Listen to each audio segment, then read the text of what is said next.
Muy buenos días para todos ustedes. Por parte de Baxter, quiero darles un saludo muy especial a toda la audiencia y una bienvenida muy calurosa a este simposio llamado La ciencia y el secreto del sangrado intraoperatorio. A través de esta actividad educativa buscamos promover mejores resultados quirúrgicos, tanto para el paciente como para los sistemas de salud, y también compartir buenas prácticas de cómo identificar mejor, clasificar mejor y hacer un control más efectivo del sangrado intraoperatorio. Quiero en esta oportunidad darle un reconocimiento y agradecimiento muy especial a los doctores William Sánchez y Fernando Arias por ser los autores intelectuales de esta gran iniciativa, también por todos sus aportes durante los últimos años en este campo tan especial de la hemostasia quirúrgica. Igualmente, una bienvenida muy calurosa a nuestra invitada internacional, la doctora Natalia Martínez, quien nos acompaña desde Brasil y va a compartir con nosotros conceptos muy novedosos alrededor de la hemostasia activa y de un concepto muy especializado, muy de moda actualmente, que se llama el Patient Blood Management. Muchas gracias, doctora Martínez, también por acompañarnos. Finalmente, quiero darle un agradecimiento muy especial a todo el comité ejecutivo de la Asociación Colombiana de Cirugía por permitir un evento tan novedoso, tan innovador y de tan alto nivel académico en medio de una coyuntura global tan especial. Muchas gracias por este esfuerzo tan importante. Espero que disfruten mucho esta actividad académica y los dejo ahora a continuación con la doctora Natalia Martínez. Bienvenida, doctora. En primer lugar, me gustaría agradecer a la Asociación Colombiana de Cirugía por la oportunidad que me han brindado para hablar un poco sobre lo que he aprendido en los últimos años con relación a cómo los hemostáticos y sellantes tópicos pueden ayudarnos a mejorar los desenlaces clínicos y quirúrgicos de los pacientes.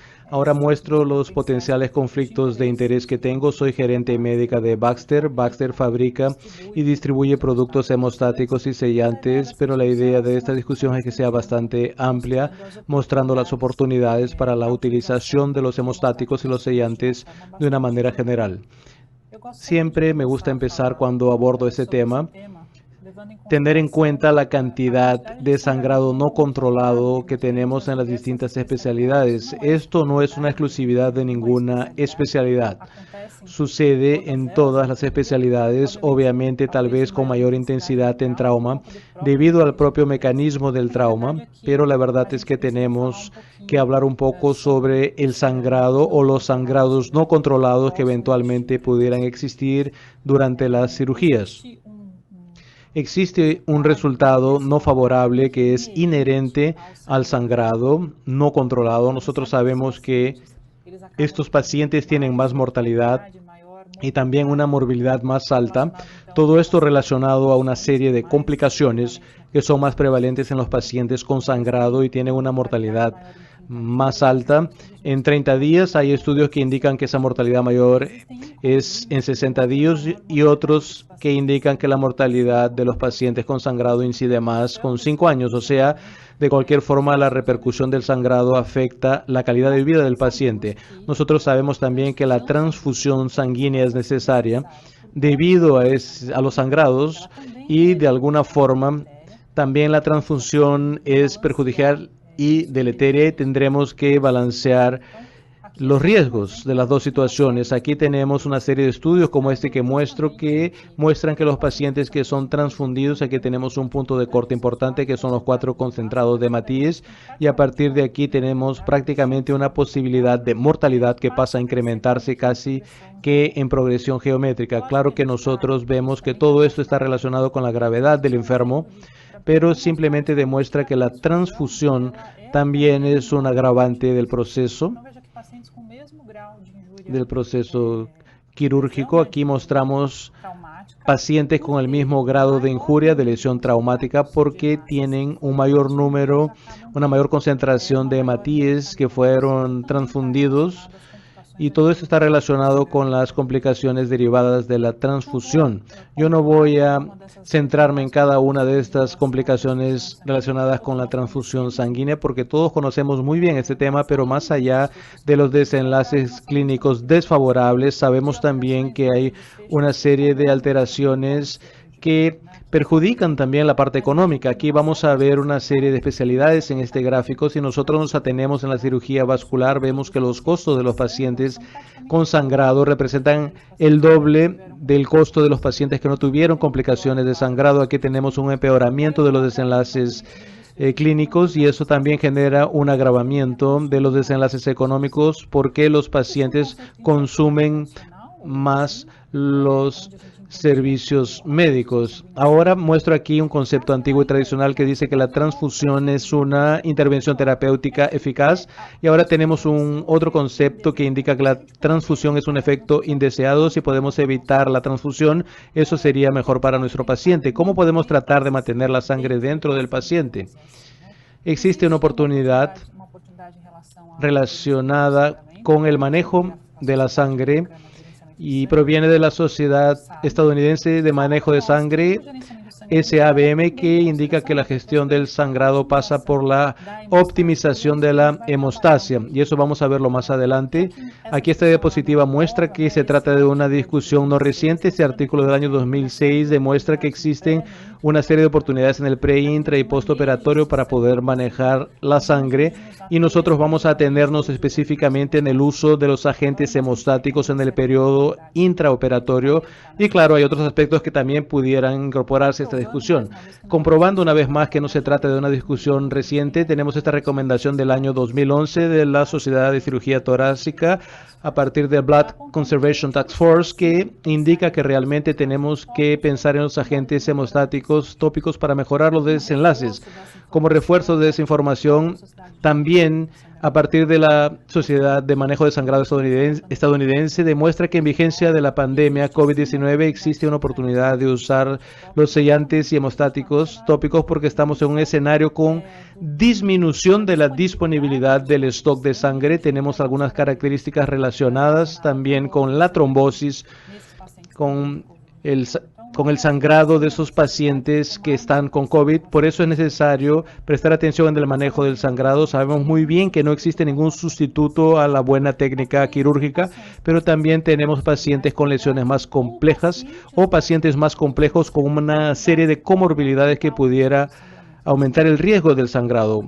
¿Cómo trazo justamente esa ruta para utilizar los hemostáticos y sellantes tópicos que tengo a disposición para mejorar los desenlaces clínicos en los pacientes? Lo primero que tenemos que entender es la diferencia entre los hemostáticos y los sellantes.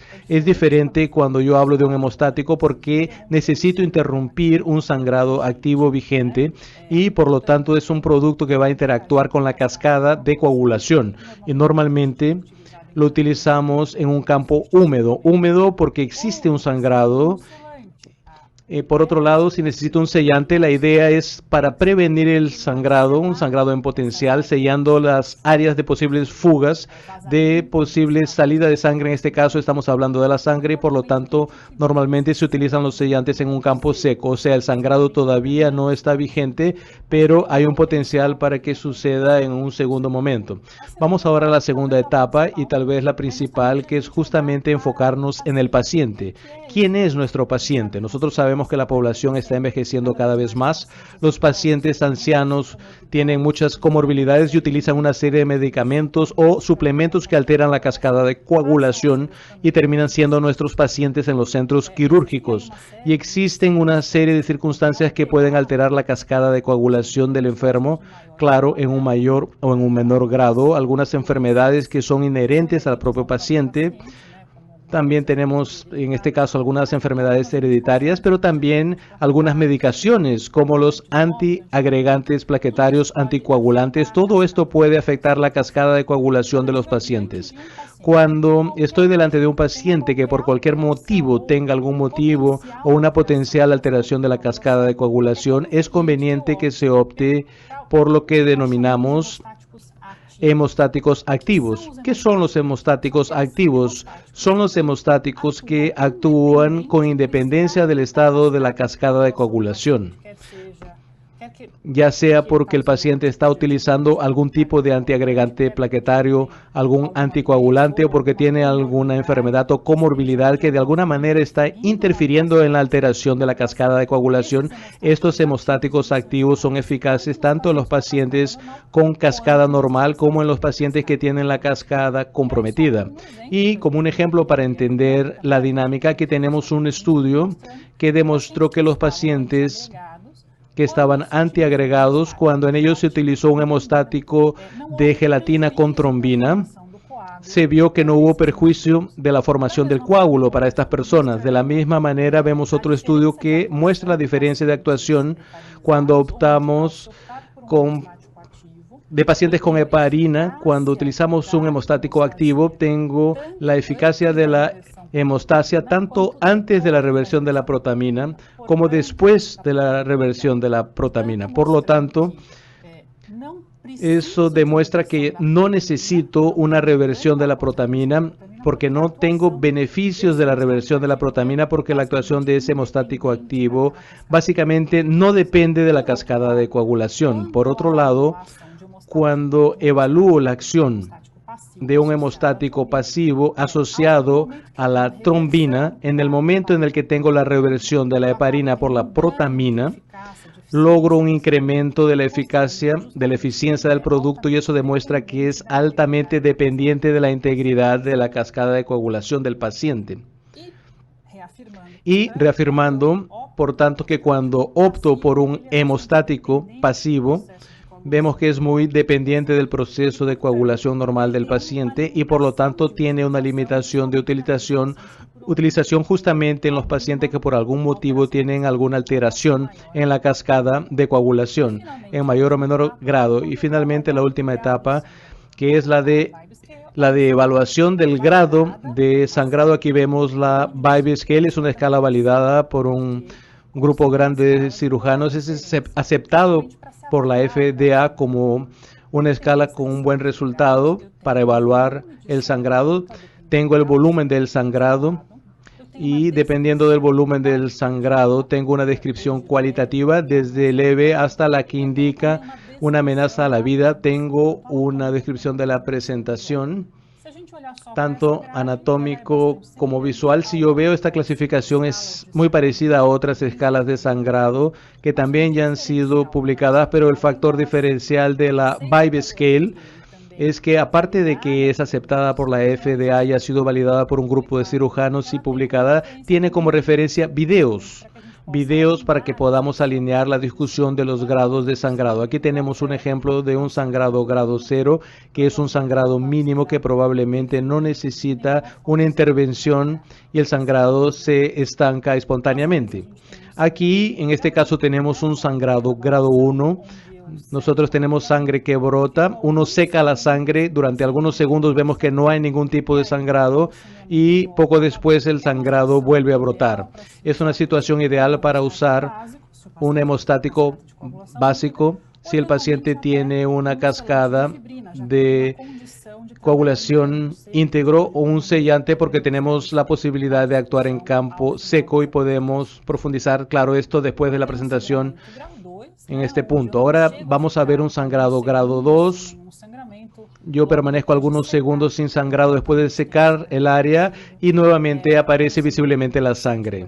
Es un sangrado interesante para la utilización de hemostáticos como los PETs de fibrina con polietileno glicol, como es el caso del HemoPET.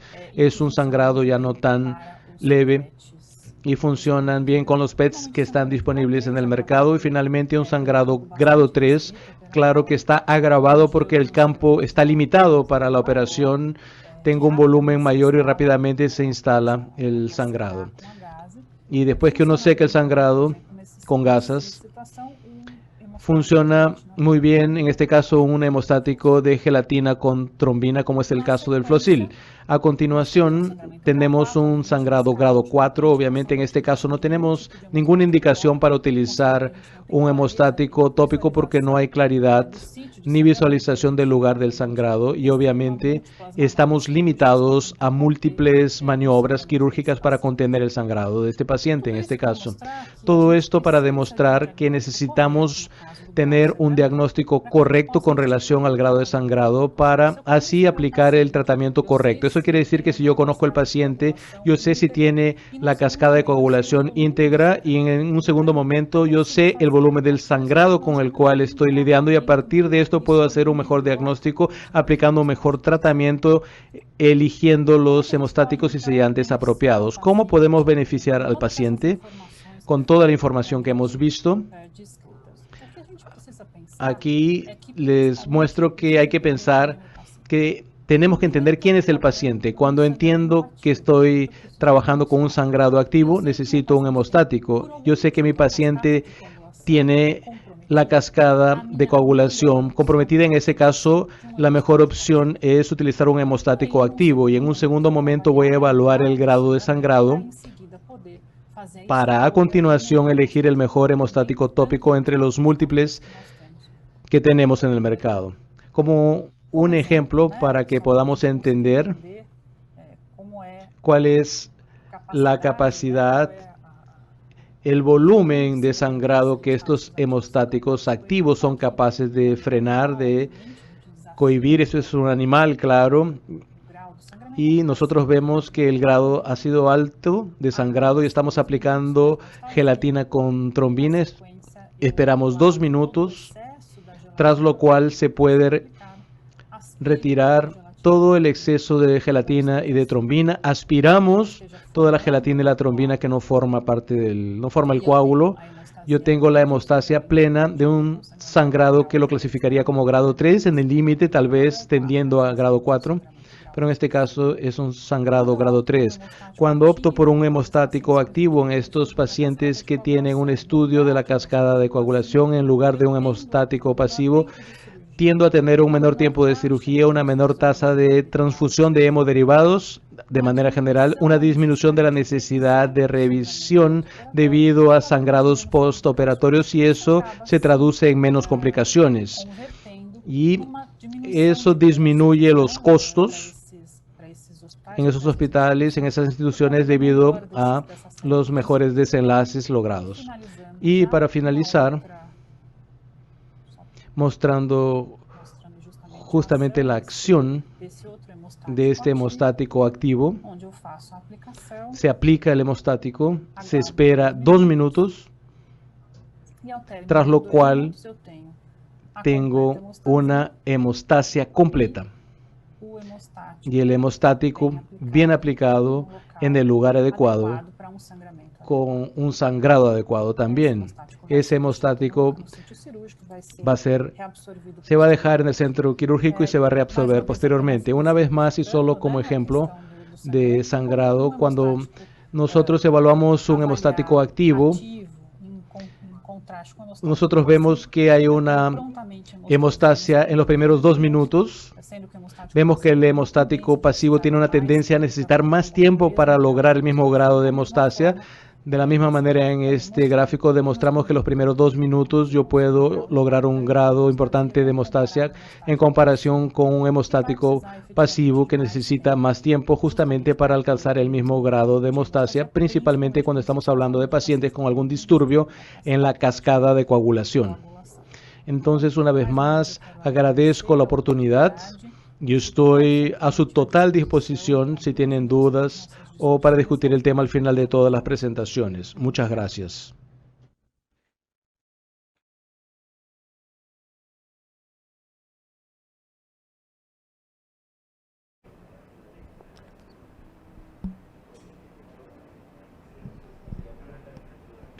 Buen día, soy Fernando Arias, cirujano de la Fundación Santa Fe. Me ha correspondido el día de hoy hablar sobre los fundamentos y las bases fisiológicas de la hemostasia y algunos de los elementos que utilizamos para el control del sangrado en la sala de cirugía. Como sabemos, la mayor parte de los sangrados en la sala de cirugía están relacionados a factores técnicos y un pequeño porcentaje a problemas del paciente y de su patología relacionados con coagulopatía. Estos sangrados no se controlan, llevan al triángulo de la muerte y, por supuesto, se asocian a desenlaces negativos en estos pacientes. En general, nosotros hacemos hemostasia utilizando suturas, ligaduras y electrocirugía. Sin embargo, en algunos pacientes se requieren maniobras avanzadas de empaquetamiento o el uso de ayudantes como estos agentes hemostáticos tópicos que nos ayudan en estas situaciones críticas.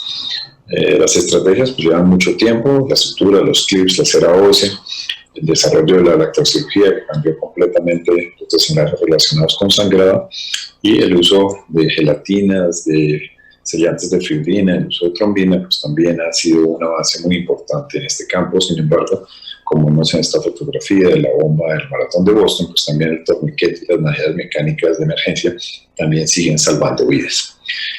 Entrando en la fisiología, pues la hemostasia se ha descrito en general en dos fases: una hemostasia primaria que está relacionada con la vasoconstricción del vaso lesionado y la formación de un tapón de plaquetas inicial, y una hemostasia secundaria que ya está en un proceso mucho más complejo de la activación de la cascada de coagulación con el ánimo de formar un tapón permanente de fibrina. También se ha descrito ya las modificaciones de la cascada de coagulación y en la teoría celular de esta pues se describen tres fases de iniciación, de amplificación y la formación de la fibrina, que es el evento final para hacer la hemostasia como ya describimos. La fase de iniciación pues, está relacionada con la activación del factor 7 en conjunto con el factor tisular, que generan en esta teoría la producción de una pequeña cantidad de trombina, que lo que va a hacer en la fase de amplificación es estimular la activación plaquetaria, activar también la vía intrínseca y activar el factor 8 y 5 que va a formar el compuesto 10A5A, que es fundamental para que en la fase de propagación se generen cantidades masivas de trombina para estabilizar y formar la fibrina, que es el componente fundamental del coágulo para su hemostasia. Sin embargo, pues tenemos que regresar a los conceptos básicos de la cascada de coagulación para entender un poco mejor cómo funcionan estos hemostáticos locales.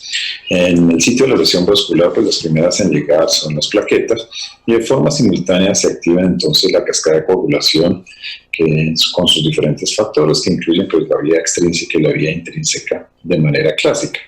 La vía extrínseca empieza con la exposición de las moléculas del factor tisular que forman un complejo con el factor 7 y que activan finalmente el factor 10, que es el eje fundamental y el punto de unión de las dos vías intrínseca y extrínseca. Por la vía intrínseca entonces se activa el factor 12, el 11, el 9 y el 8, formando un complejo que finalmente también van a activar el factor 10 y este es el punto común donde de aquí en adelante entonces tenemos ya los procesos más importantes de formación de la activación mediante este complejo del cambio de protrombina a trombina, y esto se realiza de manera exponencial. Una molécula de este factor 10 activado pues cataliza la formación de miles de moléculas de trombina y un disparo exponencial del mecanismo hemostático. Se produce la trombina que causa también la activación de más plaquetas y la formación de la fibrina, que posteriormente se polimeriza y forma unas fibras que estabilizan el coágulo. Obviamente este proceso hemostático hace parte fundamental del proceso de cicatrización, y una buena hemostasia y unos buenos componentes que hemos descrito pues generan a largo plazo un proceso de cicatrización muy importante. Y también pues conocemos los factores que no permiten una buena cicatrización, incluyendo pues una técnica quirúrgica descuidada. Nada de los elementos de hemostasia que tenemos a disposición pues reemplazan los principios generales de hemostasia, de cirugía y, por supuesto, si partimos de estos principios, pues vamos a tener buenos desenlaces con nuestros pacientes. ¿Para qué utilizamos estos elementos? Pues obviamente para controlar el sangrado y mantener campos secos, especialmente en sitios estrechos como los procedimientos mínimamente invasivos.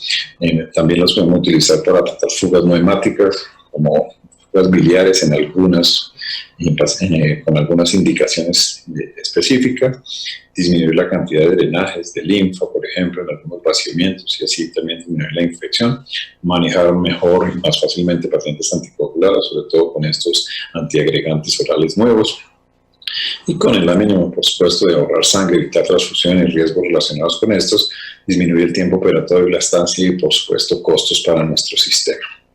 Para cada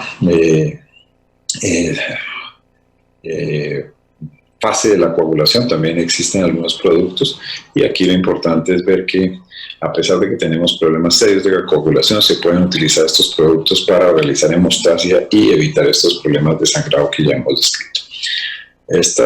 Todo este uso de estos hemostáticos pues ya tienen mucho tiempo de estudio. El doctor Hess inició de forma experimental la validación de todos estos elementos, realizando en sus modelos de animales lesiones en la arteria femoral, viendo cómo los vendajes convencionales tenían un sangrado cercano en su grupo experimental de unos 700 cc, y cuando utilizaba hemostáticos en estos vendajes como la fibrina, asociándolos fibrina, pues vemos cómo los sangrados se disminuían de manera importante, y así se desarrollaron estos productos de fibrinas y trombinas asociados a esta matriz de poliglactina que, como vemos también en estos videos, en estudios experimentales de esa época del Dr. Hess,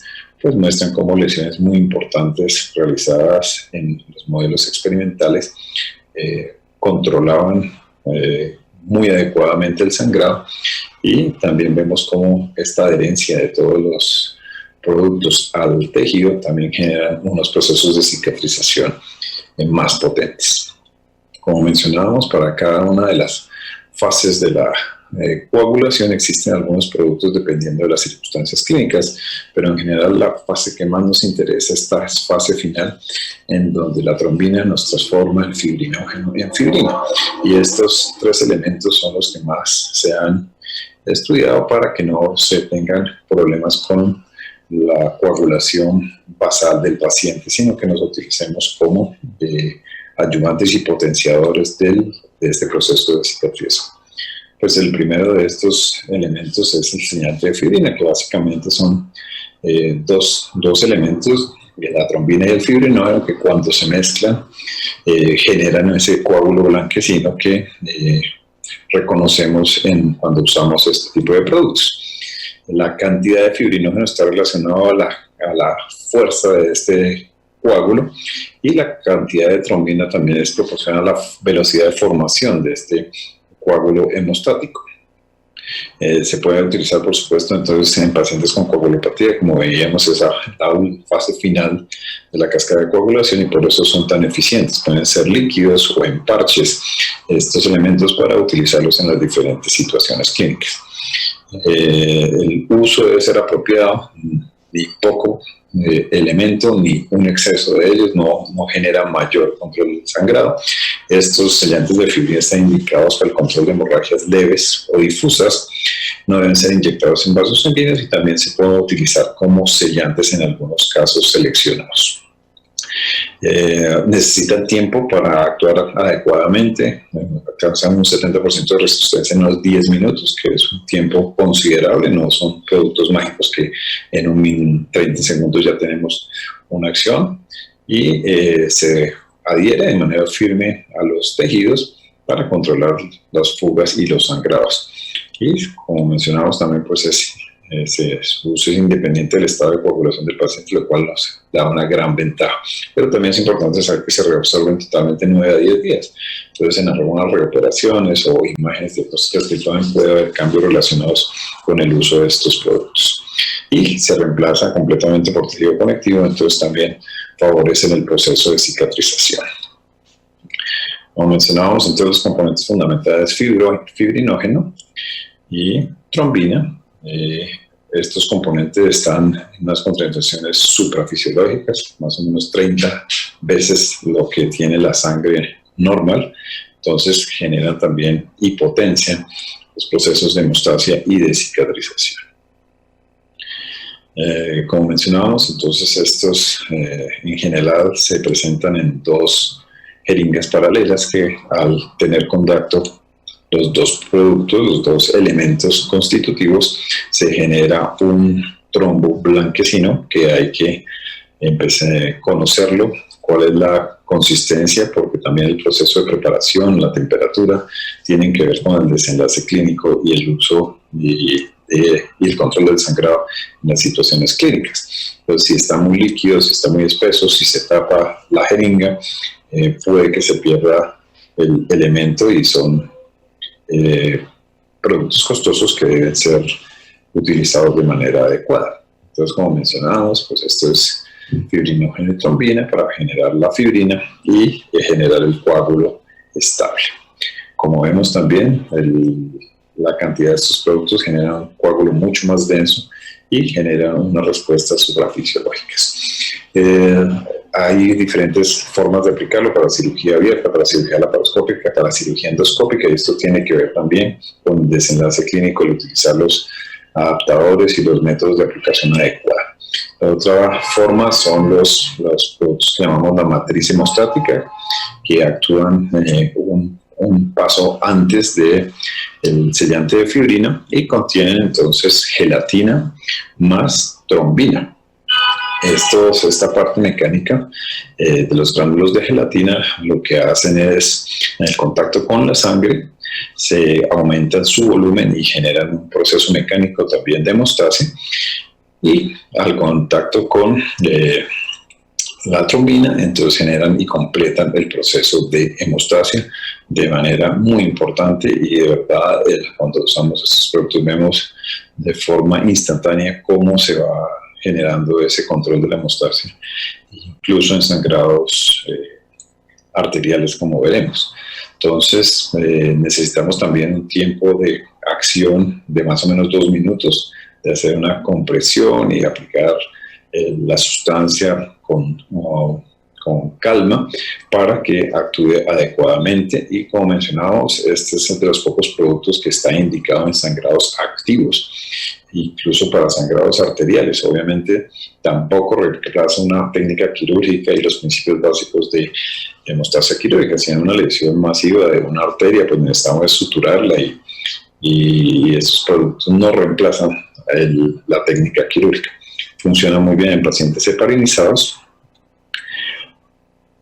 y también necesitan un tiempo de reconstitución de más o menos unos 3 a 5 minutos, que también debe ser contemplado, y tener los productos, pues si uno prevé que hay una circunstancia de sangrado que va a generarse en la sala de cirugía, pues tenerlos a la mano para evitar que estos tiempos impacten en los pacientes. También se utilizan para cirugía laparoscópica y cirugía abierta, tienen sus aplicadores especiales. Al carecer de fibrinógeno, entonces requiere el contacto con la sangre del paciente. No se adhieren a las gasas húmedas que se deben utilizar para hacer la presión, y no se deben utilizar en pacientes con alergia a productos bovinos o porcinos. Y por supuesto no inyectarla en los vasos sanguíneos, ni tampoco utilizarse cuando hay uso del cell saver o del recuperador de sangre.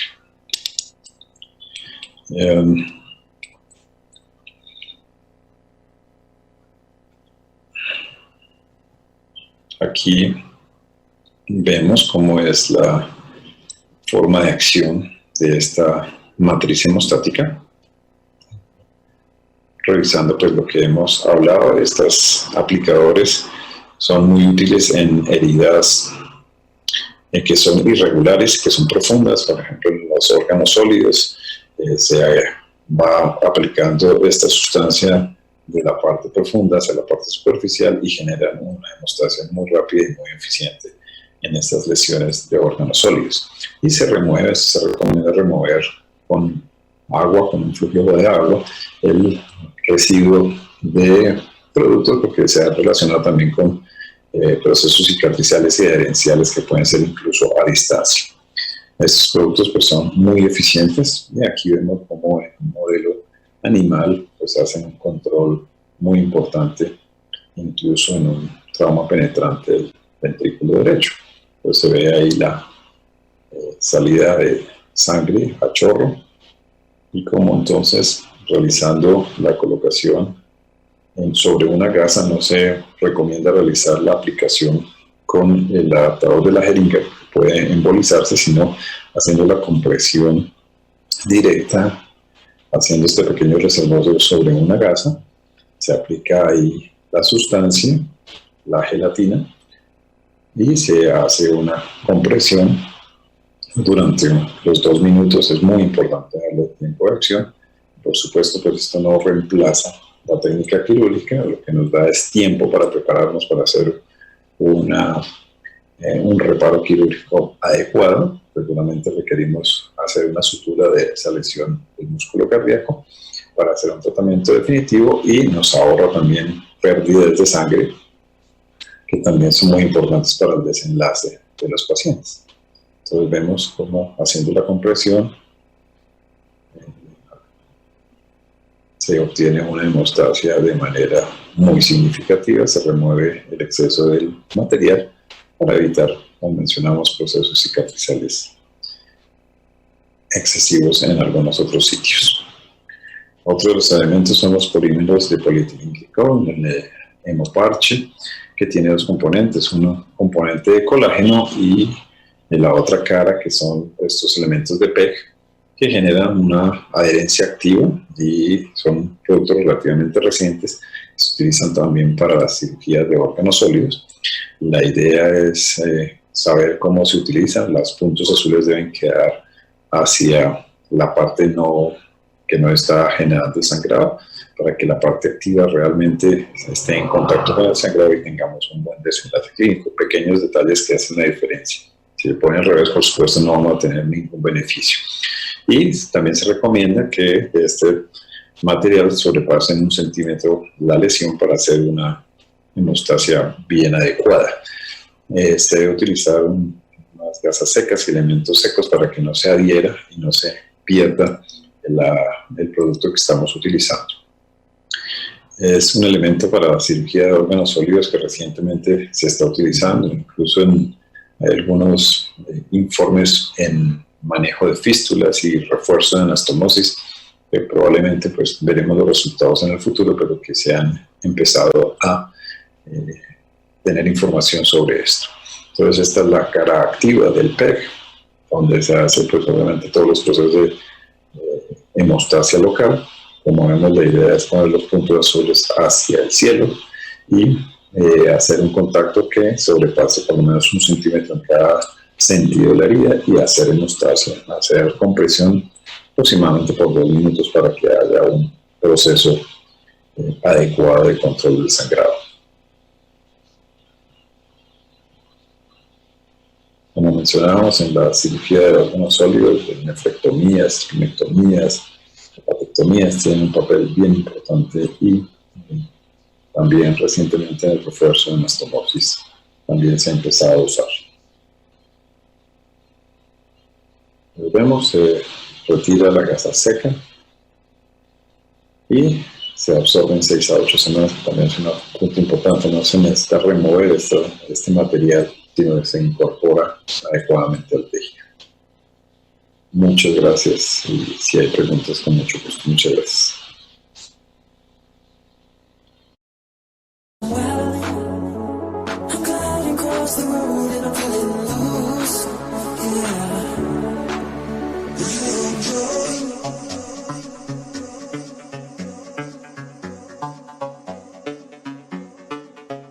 Yeah.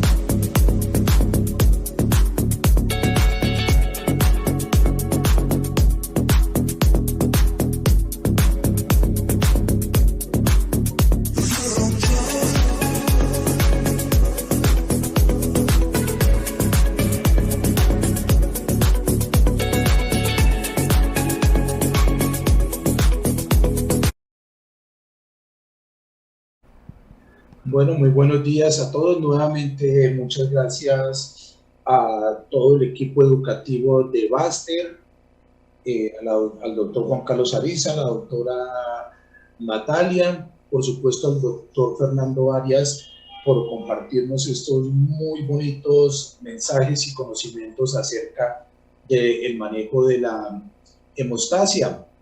Indudablemente, como ustedes lo han visto en el transcurso de este simposio, si hay algo que nos une a los cirujanos es el control de la hemostasia. Y el sangrado operatorio, el sangrado quirúrgico, pues lógicamente es uno de los pilares fundamentales del accionar de los diferentes especialistas de las disciplinas quirúrgicas. Es así como prácticamente es una obligación conocer de una manera detallada, clara y precisa cada uno de los componentes del manejo de la coagulación y las diferentes estrategias que se requieren para esto.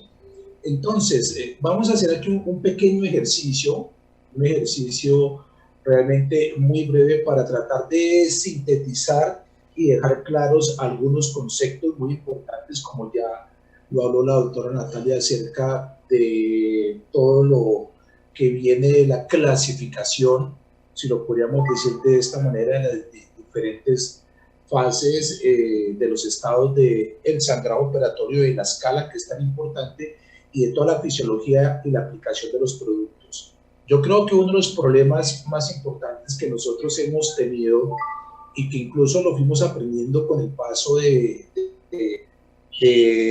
conocimiento de estas opciones terapéuticas en el control local del sangrado, es que sabemos de forma genérica que existen hemostáticos y que existen sellantes, pero cada uno de ellos tiene unas estructuras en su conformación diferentes, y asimismo la selección tiene una importancia vital, porque la aplicación de la selección es la que va a permitir que haya un éxito adecuado. Muchos de los efectos indeseables, es decir, que no se logra la coagulación, es porque posiblemente no seleccionamos adecuadamente el producto para utilizar en los diferentes escenarios.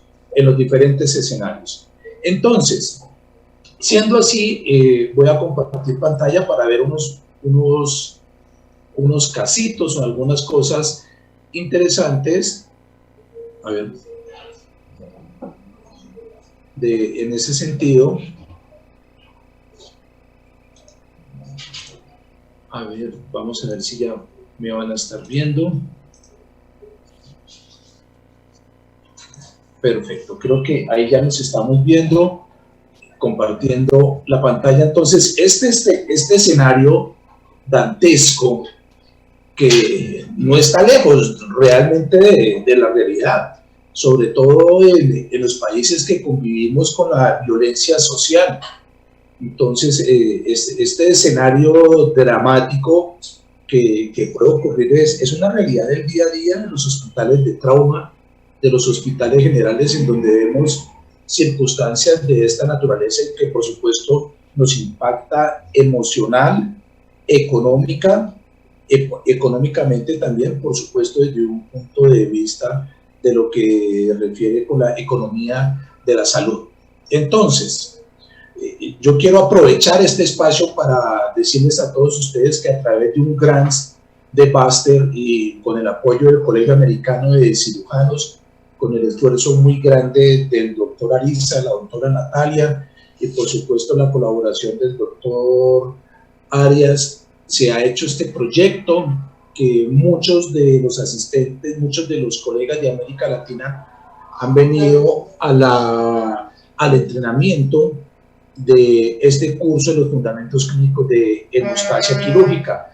Y lo quisimos hacer así porque increíblemente no hay un curso formal de entrenamiento tipo ATLS o de esta naturaleza para el control del sangrado quirúrgico, y pues ya lo sabemos que el sangrado quirúrgico es dependiente de las competencias y habilidades y el conocimiento del cirujano. Entonces, de modo que desde ya los invito a cada uno de ustedes para que se unan a este proyecto, para que asistan a este curso, de que es un curso de inmersión completa en el manejo de la coagulación. Y hay dos componentes básicos que yo quiero hablarles, sintetizar un poco más de lo que dijo la doctora Natalia y el doctor Arias antes de entrar en materia, que al fin de cuentas, la coagulación, ¿qué es? La coagulación es un proceso de reparación tisular, es un proceso de cicatrización, si lo podríamos decir así, de la sangre. Entonces, si nosotros vemos la cicatrización y vemos la coagulación, como lo estamos viendo en este slide, prácticamente tenemos casi los mismos componentes, una coincidencia muy grande de estos componentes de reparación tisular.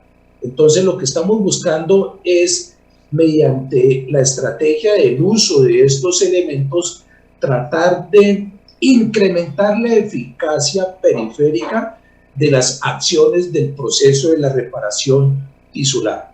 Por eso ustedes, como escucharon al doctor Arias, hay elementos que tienen trombina, fibrina, que son elementos propios del proceso de la cicatrización natural corporal, y hay otra serie de elementos que se usan desde el punto de vista biológico sintéticos que por supuesto van a tener una acción muy importante. Entonces, en algunos de los mensajes, por ejemplo, del sellante a base de fibrina y trombina, es tener en cuenta que es exactamente el mismo proceso de la formación de la reparación, pero 30 veces aumentada la concentración en el plasma. Es decir, es el mismo proceso, pero tremendamente incrementado para poder favorecer de una manera mejor ese proceso de la reparación. Y por supuesto no es solamente en la cantidad, sino en la calidad. Y es que es 4 a 5 veces incrementando su fuerza tensil, hablando específicamente del sellante de fibrina y trombina. Es decir, que no nos estamos apartando del proceso normal de la fisiología de la reparación tisular en relación con el sangrado o con el sellado, sino lo que se está haciendo es que se está incrementando la acción de una manera fisiológica, dijéramos así, pero con una mayor concentración en sus componentes, como ya lo mostró el doctor Arias en la microfotografía que ustedes están viendo a la izquierda de sus pantallas, que es la reparación normal del coágulo de fibrina, y a la derecha de nuestras pantallas lo que corresponde a una altísima concentración de ese coágulo, que es 30 veces la concentración del plasma en el fibrinógeno, lo cual es muy importante. Ustedes están viendo en esta imagen lo que es la fuerza tensil, porque algunos dicen, bueno, es que se va a desplazar este coágulo o se va a desplazar este parche muchas veces en la colocación. Por eso es que es tan importante en el curso, cuando vamos al laboratorio in vivo, para poder hacer aquellos trucos en su aplicación que son absolutamente importantes. Por ejemplo, ustedes están viendo aquí una malla que está pegada solamente con el sellante biológico y pueden ver lo que corresponde la fuerza tensil de esto. Esto es un ejemplo.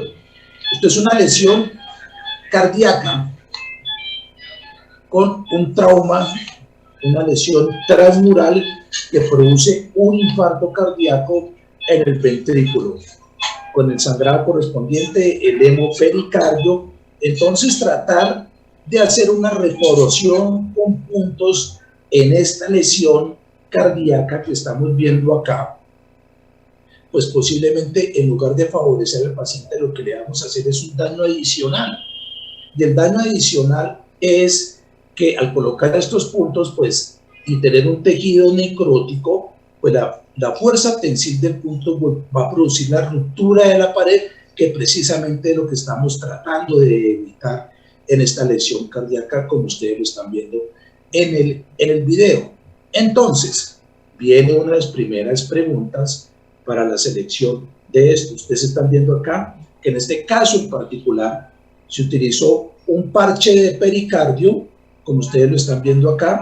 Este es el parche de pericardio, y este parche de pericardio se selló con el sellante, ¿sí?, de fibrina y trombina, en este caso con el TISIL, para evitar que se produzca el desplazamiento.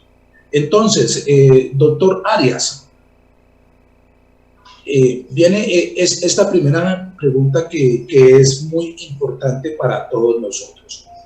¿Cuáles son esas características del sellante de fibrina y trombina? Primero, para la selección del sangrado, ¿qué tipos de sangrados activos podríamos utilizar un sellante de fibrina y trombina? Y cuáles podrían ser algunas de las contraindicaciones, y después vamos a hablar algo más con la doctora Natalia, de la utilización del sellante de fibrina y trombina. Doctor Arias, por favor. Gracias, doctor. La recomendación del sellante de fibrina es para sangrados difusos y leves en superficies donde haya adherencia, donde haya posibilidad de que el producto se adhiera. Evitar moverlo durante algunos minutos, porque como dijimos, necesita cerca de 10 minutos para tener un 70% de su rigidez y fuerza final, y utilizarlo, digamos, no en situaciones de un sangrado activo, porque se va a remover. Perdón, interrumpo, doctor Fernando, enseñémosle a la audiencia truquitos en su aplicación. Campo quirúrgico seco o campo quirúrgico húmedo, y con qué, si lo fijamos o no lo fijamos con algún otro elemento tópico adicional. Por favor, doctor Arias. Sí, campo quirúrgico seco. Tiene que ser un cambio quirúrgico que no tenga un sangrado activo, porque si no, el tiempo que necesita para la acción se va a levantar el coágulo blanquecino que lo vemos aquí en la fotografía, y vamos a perder la acción del producto. Tratar de no tocarlo porque se adhiere a cualquier superficie, y a las pinzas quirúrgicas, a las gasas, se puede levantar y se puede perder. Esperar con paciencia que se adhiera y que no generemos ninguna irrigación ni ningún movimiento mientras se utiliza el producto. Sí. Doctora Natalia, ¿alguna recomendación adicional o algún comentario adicional?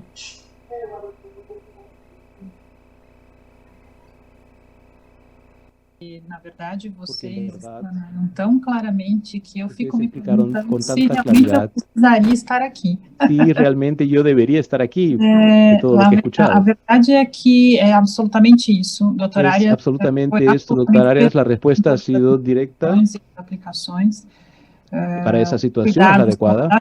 esses que nós necessitamos. Y claro, nosotros damos esa recomendación Tanto también, a utilização de TCIL, tanto em relação la à sua utilización de força-fundos, em TCL relação a toda a sua atividade, con relación a seguem todo lo que se comentó, preferencialmente aplicação em campo es preferentemente en justamente campo por conta dessa quirúrgico observação do seco, doutor Arias.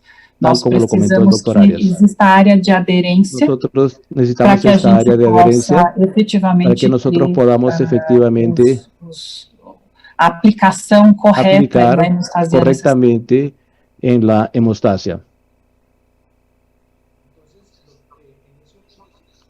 Nessas circunstâncias, doutor Arias, uma das contraindicações possíveis da aplicação do selante de fibrina com trombina é que foi ativo, profuso.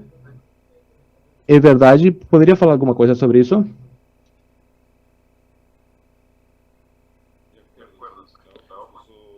Sim. Esse sangramento, quando é muito profundo, não dá tempo para que o produto fique aderido. E nós vamos perder. Por isso, nós temos outras opções. E o primeiro é a gente revisar se não tem alguma revisão de cirurgia e fazer alguma hemostasia, revisando a matriz hemostática. É muito importante o que foi mencionado da indicação e da escolha da situação cirúrgica para não ter desfechos ruins. E isso, claro, também envolve custos. Algunas personas o algunos colegas hablan de la preocupación de utilizar estos sellantes de fibrina y trombina.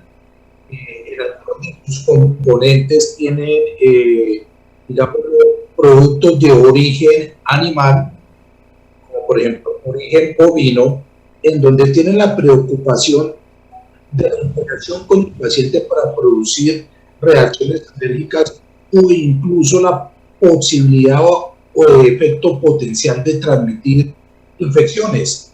¿Qué opina acerca de esto?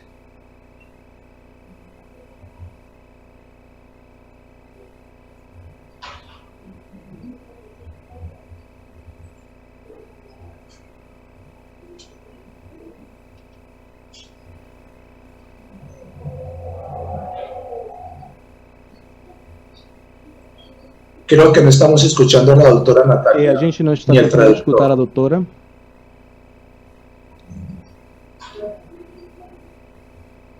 Não estamos conseguindo escutar a doutora. Pero si el señor traductor si ya tiene la información, la respuesta, por favor. Doutora, está no mudo. Que ahora tenemos las... Agora sim. Bom, eu estava tentando...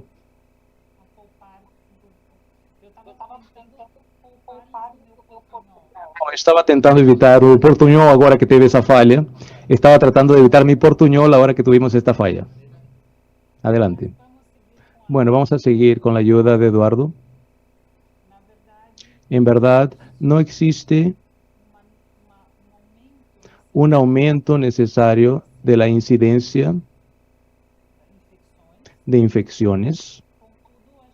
Sin embargo, nosotros tenemos que preocuparnos con seguridad con la utilización de cualquier producto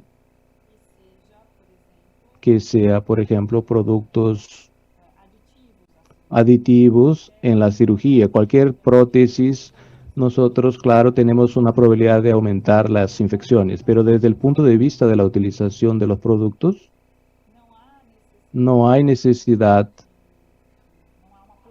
o no hay una preocupación mayor con relación a la infección. No sé si me escuchan o también escuchan a Eduardo. Está todo bien. ¿Puedo hablar? Estamos entendiendo muy bien, doctora Natalia. Bom, outro dos pontos muito importantes que nós teve justamente com o advento dos selantes em métodos cirúrgicos e aplicação nas cirurgias e também em cicatrizações sólidas, a gente viu que teve umas mudanças em relação ao foco. Nós temos residentes que alguns anos já estão trabalhando nisso. Nós estamos falando do gerenciamento de lesões de grau 2, grau 3. Muitas dessas lesões eram gerenciadas com a esperectomia, e quando a gente teve o advento dessas tecnologias de selantes e hemostáticos, permitiu a gente conservar o órgão. Nós temos na cirurgia hepática e no trauma hepático. Eso, efectos deseables, aparte del sangrado, por supuesto, es la fugabilidad. Entonces, por ejemplo, este caso particular, en donde que es un paciente que tiene, que se le hizo cirugía hepática por tumor, como ustedes están viendo allí, por filtración de todo el lóbulo derecho, izquierdo, en los varios segmentos del lóbulo caudado, en donde se hace una resección de los segmentos 1 al 5 y tenemos un parénquima hepático, como lo estamos viendo acá, friable, que está expuesto con un más o menos adecuado desde ese punto de vista. Pero ¿cómo podríamos mejorar estos resultados? La selección del sellante o el hemostático en la cirugía hepatobiliar, ¿cómo lo podríamos enfocar? Una, con el sangrado activo, como usted ya nos lo mostró en su conferencia, para tratar de controlar el sangrado activo, y otro escenario es cuando tenemos un sangrado mínimo fue escaso, lo que nos preocupa, la jugabilidad. En su práctica profesional o en su recomendación, ¿qué nos podría decir respecto de esto?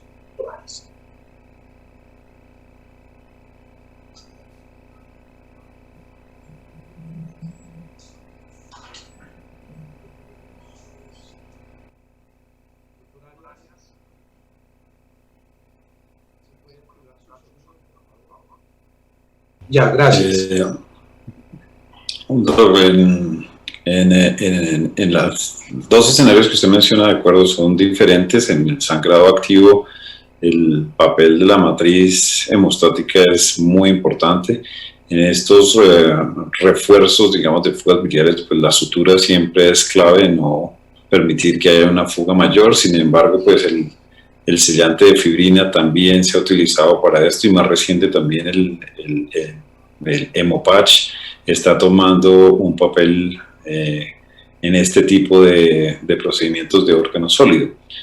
Usted nos ha mostrado también en algunos casos suyos como estos los buenos resultados, y pues de pronto quisiéramos oír en sus casos y en su experiencia particular también cómo le ha ido con esto.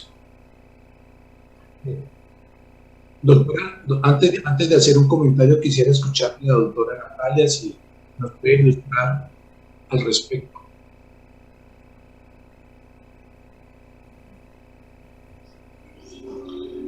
¿Está no mudo? ¿Está no mudo? Doctor, ¿está no mudo? Doctor, ¿está no mudo?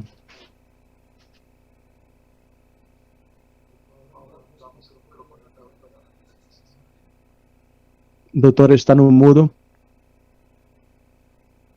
Ative seu microfone, por favor. Agora sim. Ahora sí. Yo no sé si Eduardo va a hacer toda la traducción. Sí, estamos escuchando bien.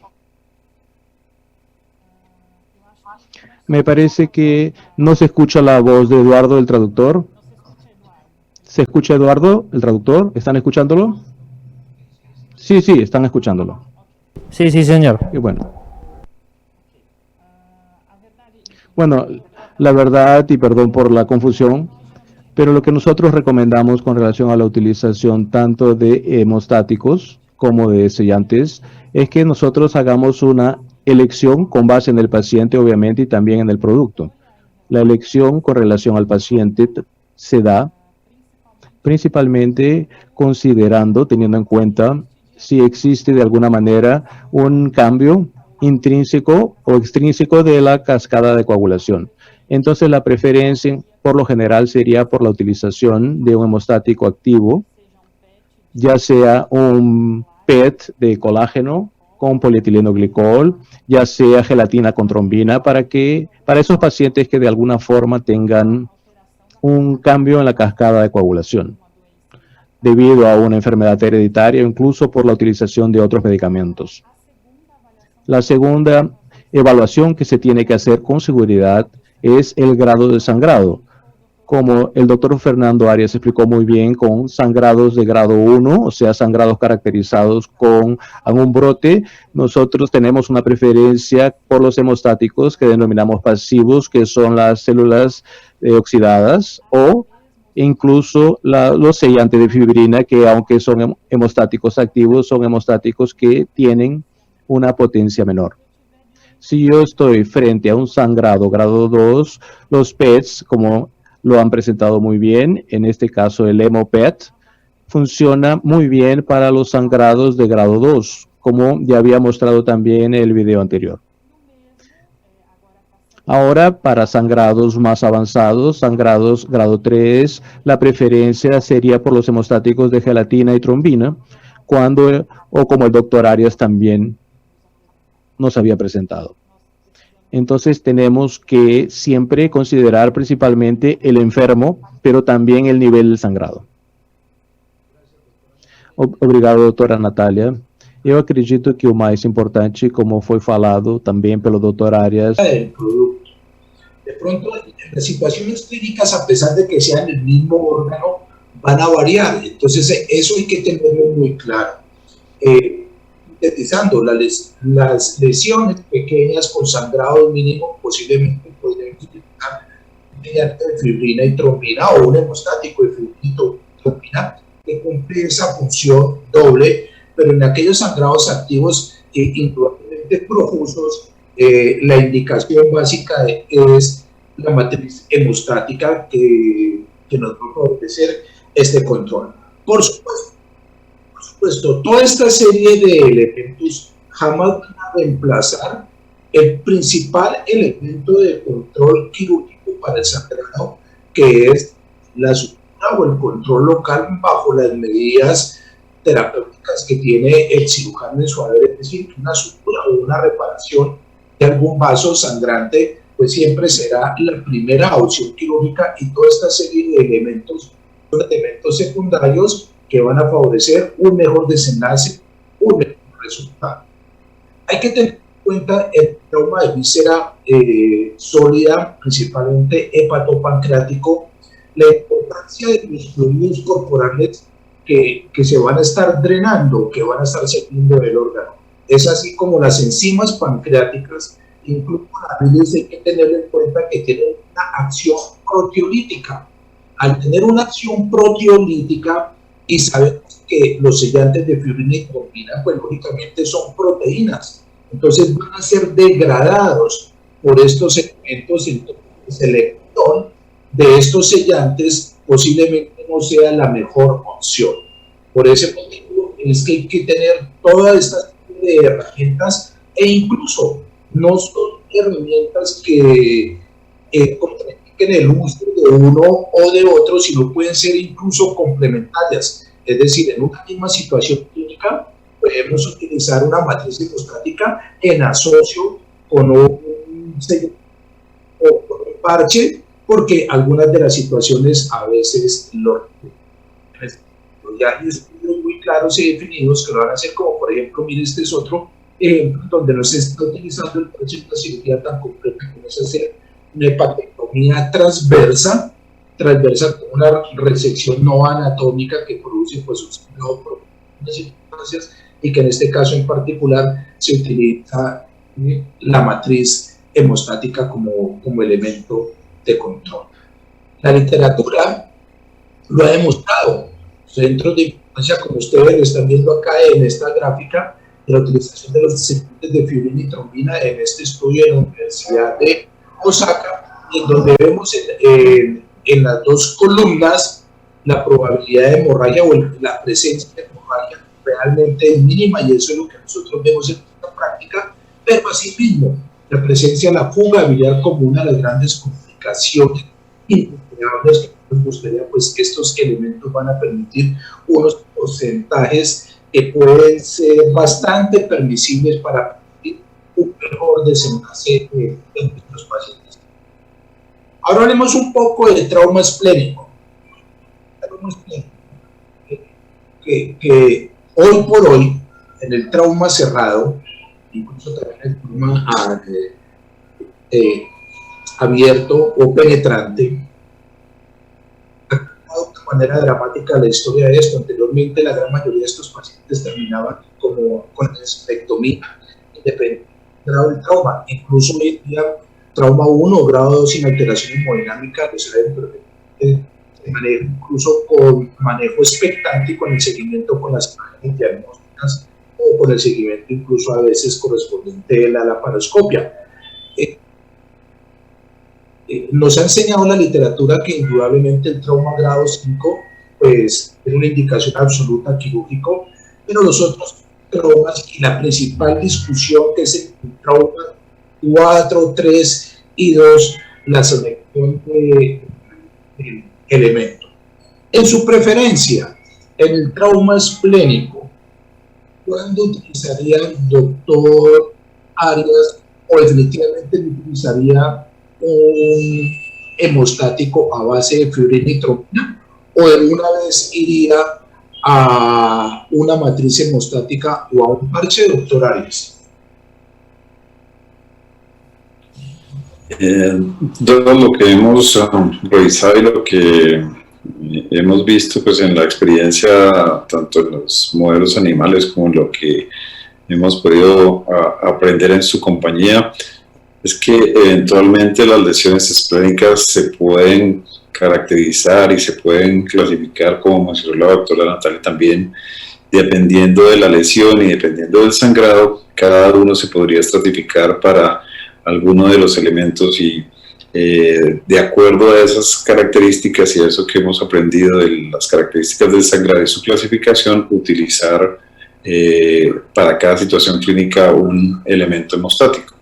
No sé si usted nos quiere profundizar un poquito más en ese concepto. Doctora Natalia, ¿qué nos puede comentar al respecto? Aqui sim. Considerando a textura do próprio baço, nós vemos uma vantagem. Una ventaja grande para utilizar PETs como se presentó aquí a la izquierda, de colágeno con polietileno glicol, como es el HemoPET. Como no existe con facilidad la posibilidad de sutura, obviamente por la textura del propio tejido, los PETs se adaptan muy bien y lo que nosotros vemos principalmente es la posibilidad de hacer con que el paciente no tenga una esplectomía, porque es posible contener el sangrado con la utilización de los PETs. Obviamente que, como el doctor Arias ha dicho muy bien, nosotros tenemos que tener en cuenta el grado de sangrado. Pero de todas maneras, para los traumas esplénicos, claro, menores, depende del tamaño de la lesión, los PETs se adaptan bastante bien. No es incomún, nosotros lo sabemos, que nosotros incurramos algunas veces en lesiones inadvertidas del vaso durante las cirugías videolaparoscópicas, por ejemplo, las cirugías abiertas. Y muchas veces nosotros necesitamos una esplenectomía por la imposibilidad de controlar el sangrado. En este punto, los PETs trabajan mucho en nuestro favor.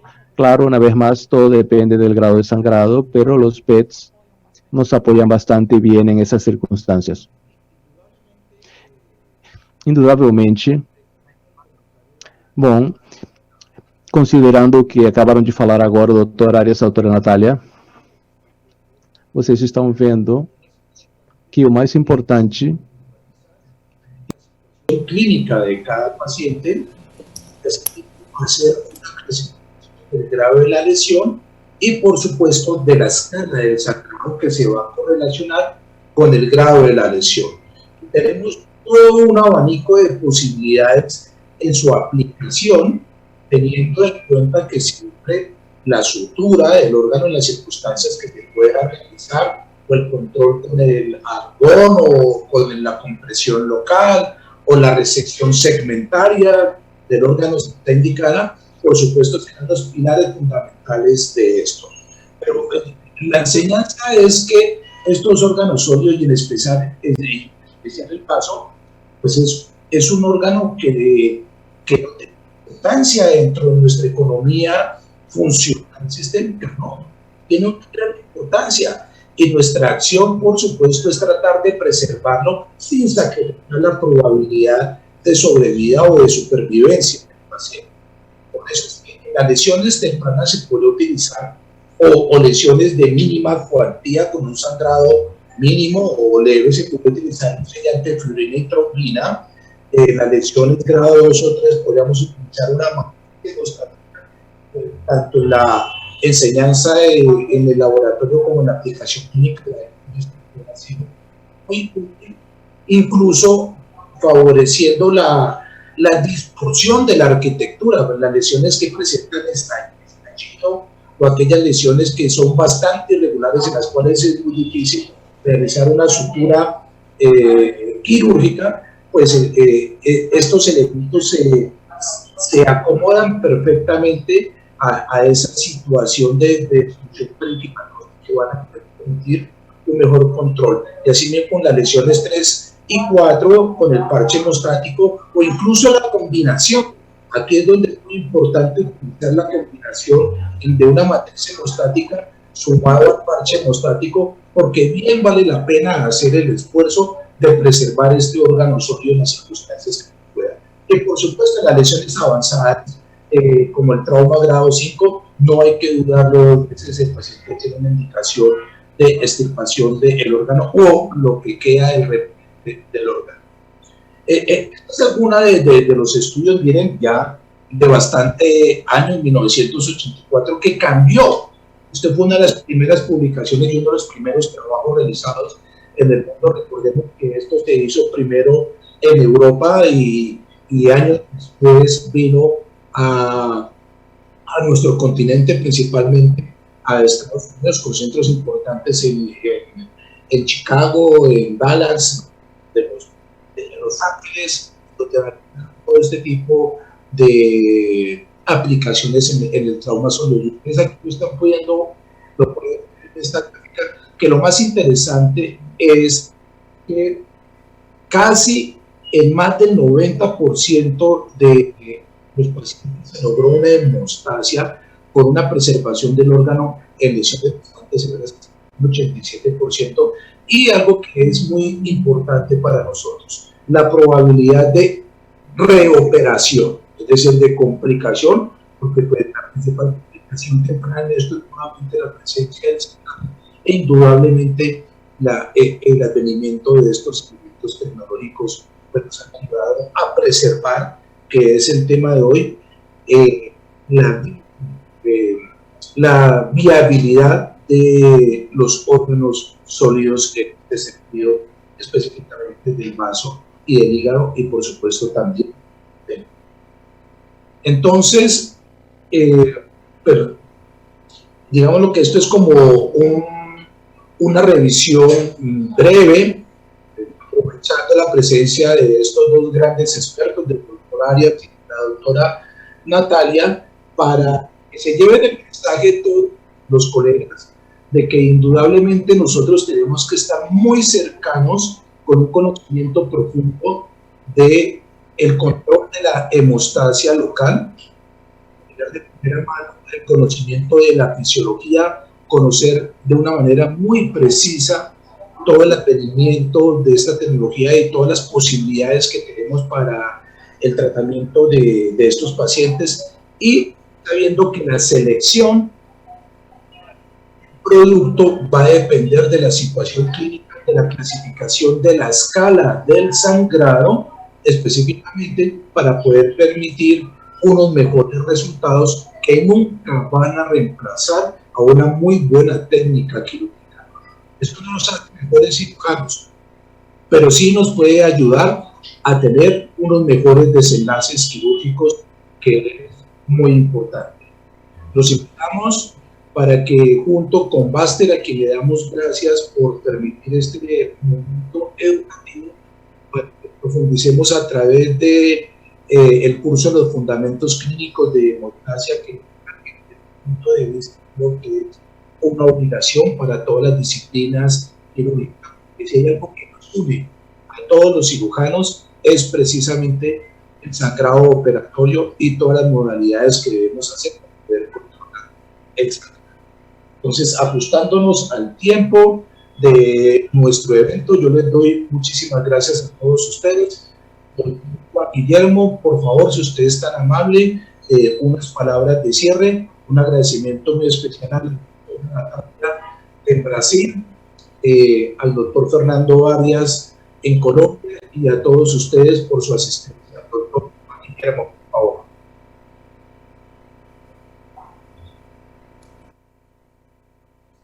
Muchas gracias. Le quería preguntar si de pronto tenemos espacio para una pregunta. Claro que sí. Que viene del público. Sí, tenemos el espacio. Es una pregunta para el doctor Fernando Arias y tiene que ver con la interacción entre celulosa oxidada y los sellantes de fibrina. Si el uso concomitante de las dos podría inactivar los sellantes de fibrina.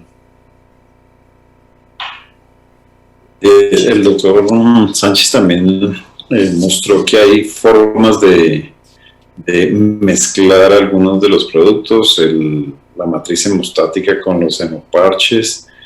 Lo importante es mirar el detalle de la cascada de coagulación, mirar el detalle de los componentes para ver si algunos componentes son incompatibles, y elementos que se utilicen, entonces pueden tener, en vez de tener potenciación de los efectos, pueden tener bloqueo. Entonces, de acuerdo, hay que mirar cada uno de los componentes de cada una de las cosas que se van a utilizar y tenerlas relativamente claras para no hacer cosas que sean más bien deleterias para los pacientes. Como mencionaba el doctor Sánchez, es clave, digamos, familiarizarse con estos tipos de elementos. Son maravillosos cuando se aplican con la indicación, con la escogencia adecuada, pero también, como mencionaba, la preparación necesita aquí la instrumentación, la instrumentadora o las personas que están relacionadas con los circulantes tengan algún entrenamiento. Es un equipo completo para que todo esto funcione adecuadamente. Entonces, el estudio de esto, pues cada vez aprendemos un poquito más y de acuerdo, hay algunas interacciones que tenemos que tener en cuenta. Por eso, pues la invitación es también pues a seguir profundizando sobre este tema y seguramente con el doctor Sánchez también la gente puede tener alguna información para el curso.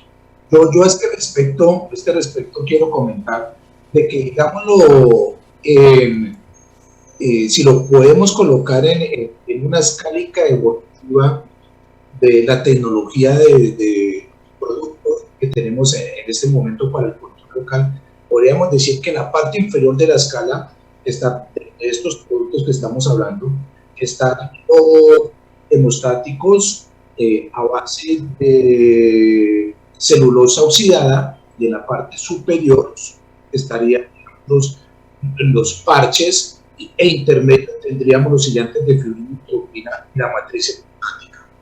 Hay que tener en cuenta que la celulosa oxidada actúa, entre otras cosas, por saturación.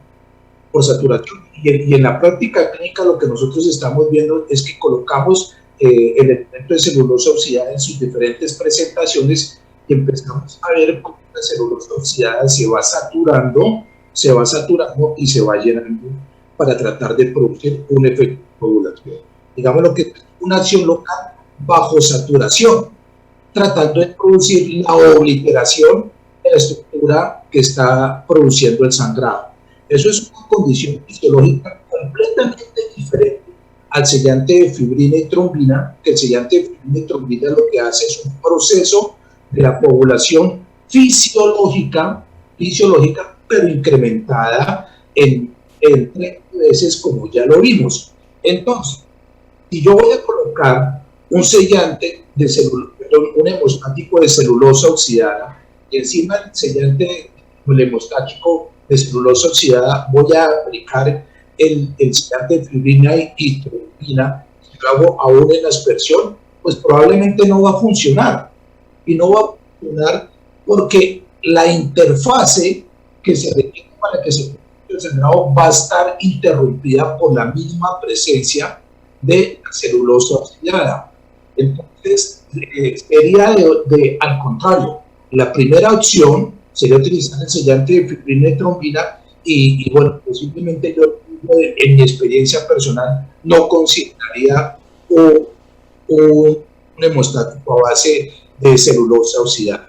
Ahora, por supuesto, uno no puede ser tan dogmático en decir de que ya no se puede utilizar el hemostático de celulosa oxidada. No, por supuesto, tiene algunas indicaciones, incluso lo puedo decir, Baxter tiene una presentación de hemostático a base de celulosa oxidada, pero son procesos de reparación tisular completamente diferentes que están buscando un mismo objetivo, y el objetivo pues es lógicamente parar el sangrado.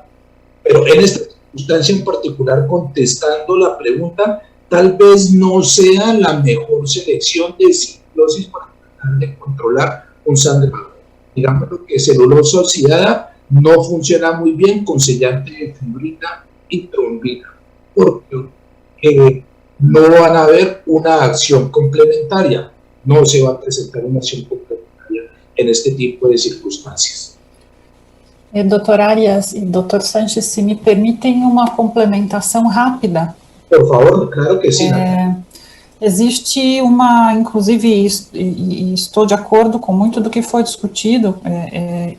Abordado, existe una orientación del propio fabricante también de la celulosa regenerada oxidada para que, en verdad, no es como un sellante de fibrina exclusivamente, sino todos los productos que estén asociados a la trombina, porque cuando es regenerada, oxidada, produce un medio ácido, un pH ácido, y un pH ácido tiene una tendencia a degradar la trombina, de inactivar la trombina. Entonces, muchas veces, como usted explicó muy bien, doctor Sánchez, muchas veces los cirujanos utilizan la celulosa oxidada y a continuación se utiliza sellante de fibrina y eventualmente eso, en teoría, no se puede siempre confirmar en la práctica, ya que nosotros sabemos que algunos compañeros utilizan este tipo de práctica, pero en teoría la orientación es que debido a la alteración del pH que la celulosa regenerada oxidada proporciona, esa acidez podría inactivar o desactivar el efecto de la trombina y interferiría, adicionalmente a todo lo que usted y ustedes han explicado, interferiría en la actividad de la trombina, tanto del sellante de fibrina como de la trombina, siendo un componente de cualquier otro producto hemostático o sellante. Entonces, solo complementando, porque esta es una orientación que existe, pero claro, nosotros vemos la utilización en conjunto muchas veces, pero la orientación del fabricante es de celulosa es que no se coloquen los dos productos concomitantemente también por esta razão. E além disso, na prática clínica, o que a gente viu e que quando se satura y sigue el sangrado y vamos a utilizar el sellante de fibrina y trombina, nos toca retirar la celulosa oxidada para que se pueda lograr el efecto del control del sangrado. Doctor Juan Guillermo. Doctor, tenemos una última pregunta. Por favor. Una pregunta abierta para los tres panelistas. En su experiencia en cirugía de riñón o complicaciones renales donde hay fuga urinaria, ¿cuál es el rol de los hemostáticos? Doctora Natalia. Claro, excelente pregunta y muchas gracias por la experiencia. Obviamente, yo no soy cirujana, en realidad no soy uróloga, pero lo que yo tengo son experiencias de los compañeros que han compartido conmigo y claro que yo hago el seguimiento también de los casos y vemos con claridad que la utilización de los PETs de colágeno como polietileno-glicol, como es el caso del Hemopat, el Hemoparche, colaboran con la fuga incluso de orina y entonces tendría una función doble, considerando que normalmente el volumen de sangrado no es tan importante, no sería un sangrado grado 3, pero normalmente un sangrado grado 1, grado 2. La utilización de los PETs de colágeno con polietileno-glicol apoyan tanto en el sangrado, llevando a la hemostasia, como en la disminución de la fuga urinaria de esas cirugías. Un ejemplo clásico y cada vez más común son las cirugías robóticas, a través de las cuales se hace una nefrectomía parcial, ya que nosotros hacemos diagnósticos más tempranamente de estos pequeños tumores y nosotros tenemos una facilidad muy grande incluso en aplicar el Hemopet, el Hemoparche, tanto para la hemostasia como para prevenir la fuga urinaria. Y los urólogos aprecian mucho esto porque como no hay un punto de anclaje para dar puntos y el Hemopatch tiene alguna adhesividad importante, se utilizan en la gran mayoría de las veces los PETs o parches de colágeno con polietileno glicol, como es el caso del Hemoparche. Doctor Arias. Digamos, en las cirugías de órganos sólidos, de acuerdo, el papel del Hemoparche es importante. En las lesiones de uréter, lo que se ha visto es como refuerzo de las suturas, utilizar el sellante de fibrina, y hay algunos reportes de manejo de fístulas vesicales con aplicaciones secuenciales de los sellantes de fibrina sobre una matriz de poliglactina. Son reportes de casos, no son experiencias muy grandes y con aplicaciones secuenciales. No es una única aplicación, algunas de esas fístulas con unos trayectos largos, con algunas características favorables, pues tienen un cierre un poco más pronto de lo que sería con un cierre convencional, pero no hay mucho más que esto en la experiencia. Doctora Lisa, yo comentaría, lo primero es que estos productos no están diseñados específicamente para esa aplicación clínica que usted está hablando. Es decir, no está diseñado específicamente para el control de la fuga urinaria. Ese es el primer punto que debemos de tener. Están diseñados para el control del sangrado, están diseñados para el manejo de la tisma, principalmente sobre el tracto gastrointestinal o la víscera sólida. Es decir, esta experiencia que se ha logrado, que comenta la doctora Natalia y el doctor Arias, es una experiencia que está en construcción, y está en construcción por la observación de las diferentes aplicaciones, porque es que las aplicaciones son tantas como las situaciones clínicas que cada uno de nosotros tengamos en nuestro diario acontecer del ejercicio quirúrgico. Entonces, seguramente que nuestros colegas de urología progresarán en la posibilidad de ilustrarnos aún mayor más en la selección de cuáles tipos de fugas puedan controlarse, porque lo cierto es que en una fuga operatoria de un alto volumen de orina, pues no vamos a tener la gran esperanza que un elemento de esta naturaleza vaya a prevenir la fuga de la orina, porque específicamente no están diseñados para tal fin.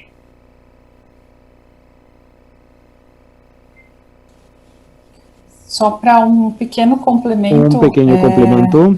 Obviamente que cada vez mais nós necessitamos de evidências clínicas, né? E obviamente. Y claro, se espera que haya ese tipo de evidencias clínicas, solo recordando que el propio hemoparche tiene como prerrogativa que es un excelente hemostático, pero también tiene una prerrogativa de este hemoparche que también se utilice como sellante para fluidos diversos.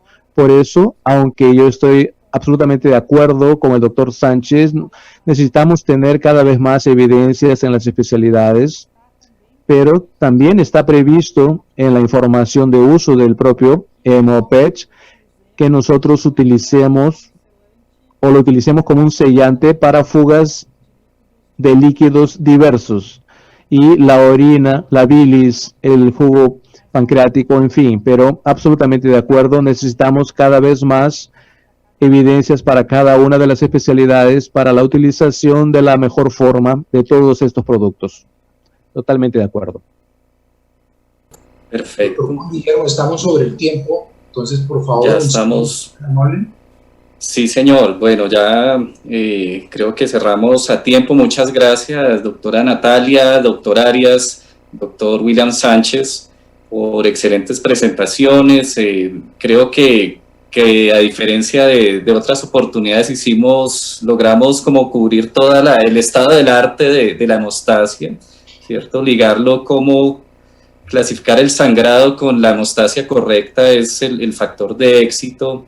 Y algo muy importante que vimos en los casos de cuál es el rol de estas terapias en la conservación de órganos sólidos, hígado, vaso. Entonces fue muy enriquecedor, en verdad. Muchas gracias a los tres y espero que la audiencia haya disfrutado mucho de esta actividad académica. Muchas gracias. Tengan una feliz tarde. Muchas gracias a Baxter por permitir estos espacios de educación continuada, y los invito para que sigamos compartiendo de esta fiesta del conocimiento en Colombia y para el mundo. O sea que todavía nos quedan algo más de 580 conferencias de las cuales tenemos que aprender mucho. Bienvenidos todos y sigamos en nuestro congreso. Una feliz tarde para todos. Muchas gracias.